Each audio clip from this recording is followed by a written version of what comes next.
हम में से कई लोगों को इलेक्शंस की बेसिक चीज़ों की जानकारी नहीं होती है। आज हम इन्हीं चीज़ों को डिस्कस करेंगे जो कि एक एलिजिबल वोटर को पता होनी चाहिए। जैसे जिस इलेक्शंस में वोट देने जा रहे हैं उनका प्रोसेस क्या है। इलेक्शंस के प्रोसेस को जानने से पहले हम गवर्नमेंट ऑफ इंडिया के स्ट्रक्चर्स के बारे में समझ लेते हैं। भारत का संविधान फेडरल सिस्टम को फॉलो करता है। फेडरल सिस्टम के अकॉर्डिंग भारत में दो टाइप की गवर्नमेंट होती है, सेंट्रल गवर्नमेंट और स्टेट गवर्नमेंट। पहले बात करते हैं सेंट्रल गवर्नमेंट की। इंडियन पार्लियामेंट मतलब भारतीय संसद दो हाउस से मिलकर बनता है, राज्यसभा यानी अपर हाउस, लोकसभा यानी लोअर हाउस। पार्लियामेंट अपने इन दो हाउस की मदद से लॉ यानी कानून बनाता है और बिल पार्लियामेंट से पास होने के बाद प्रेसिडेंट के द्वारा पूरे देश में लागू कर दिया जाता है। According to the constitution of India, Rajya Sabha यानी अपर हाउस में मैक्सिमम 250 मेंबर्स हो सकते हैं और करंटली इसमें 245 मेंबर्स हैं। लोकसभा में मैक्सिमम 550 मेंबर हो सकते हैं और करंटली इसमें 543 मेंबर हैं। तो ये सारे मेंबर संसद में जो कि दिल्ली में है उसमें मीटिंग करते हैं और लॉ से रिलेटेड डिस्कशन करते हैं। ये मीटिंग प्रेसिडेंट ऑफ इंडिया के अंडर होती है जिसके पास इस मीटिंग को बुलाने और इसको रद्द करने का राइट होता है।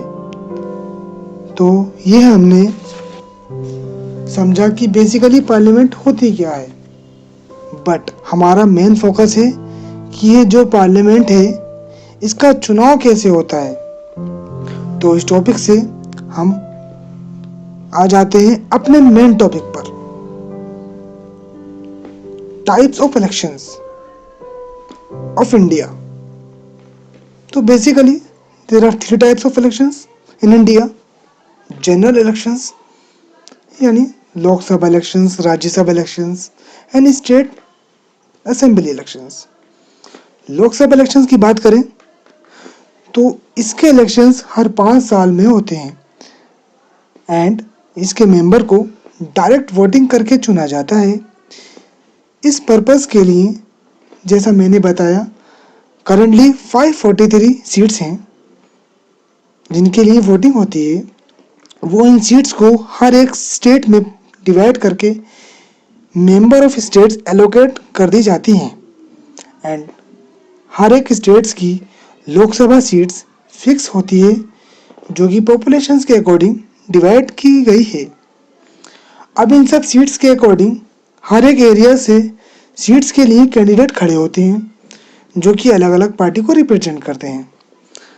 वोटिंग होने के बाद जो भी पार्टी 50% से ज़्यादा सीट्स जीत जाती है उस पार्टी की सरकार बन जाती है। मतलब 543 सीट्स में से पार्टी को बहुमत से जीतने के लिए 50% से ज़्यादा सीट्स चाहिए होती हैं जो कि 272 होती हैं। उसके बाद की विनिंग पार्टी का लीडर होता है वह प्राइम मिनिस्टर अपॉइंट कर दिया जाता है। जो लोकसभा मेंबर मेजॉरिटी में हैं वह वोट कर प्राइम मिनिस्टर सिलेक्ट करते हैं। अब बात करते हैं अपर हाउस की यानी राज्यसभा की। राज्यसभा का इलेक्शन सिस्टम लोकसभा से बिल्कुल डिफरेंट होता है क्योंकि जैसी लोकसभा को डायरेक्ट वोटिंग करके इलेक्ट किया जाता है, राज्यसभा के मेंबर को इनडायरेक्टली पब्लिक इलेक्ट करती है जिसमें एमएलएज वोट करके राज्यसभा के मेंबर को चूज करते हैं। राज्यसभा में 250 सीट्स होती हैं जिसमें 338 मेंबर को अलग अलग स्टेट्स एंड यूनियन टेरिटरीज के एमएलएज इलेक्ट करते हैं और बाकी 12 मेंबर्स को प्रेसिडेंट ऑफ इंडिया अपॉइंट करते हैं। कंडीशन ये है कि इन 12 मेंबर को आर्ट, साइंस, लिटरेचर या सोशल सर्विस में स्पेशल नॉलेज का एक्सपीरियंस होना चाहिए। हर एक स्टेट्स की राज्यसभा सीट्स फिक्स होती है। हर राज्यसभा मेंबर 6 साल के कार्यकाल में रहता है और इसमें 1/3 सीट्स के इलेक्शंस हर 2 साल में होते हैं। राज्यसभा के इलेक्शंस के लिए एमएलएस यानी विधानसभा के मेंबर सिंगल ट्रांसेबल वोट के जरिए राज्यसभा के मेंबर को चुनते हैं, यानी स्टेट लेजिस्लेटिव असेंबली। तो विधानसभा इलेक्शंस मतलब एक स्टेट्स में विधानसभा के मेंबर को या एमएलएस को जनता वोटिंग करके इलेक्ट करती है। लोकसभा को लोकसभा की तरह हर एक स्टेट्स की विधानसभा सीट्स भी फिक्स होती है। अलग अलग पार्टी के कैंडिडेट्स एंड पार्टिकुलर स्टेट्स की अलग अलग एरियाज में एमएलएस की सीट्स के लिए चुनाव लड़ते हैं, जिसके इलेक्शंस भी लोकसभा के इलेक्शंस की तरह हर 5 साल में होते हैं। बस डिफरेंस ये है कि इसमें अलग अलग स्टेट्स के इलेक्शंस अलग अलग टाइम पर होते हैं।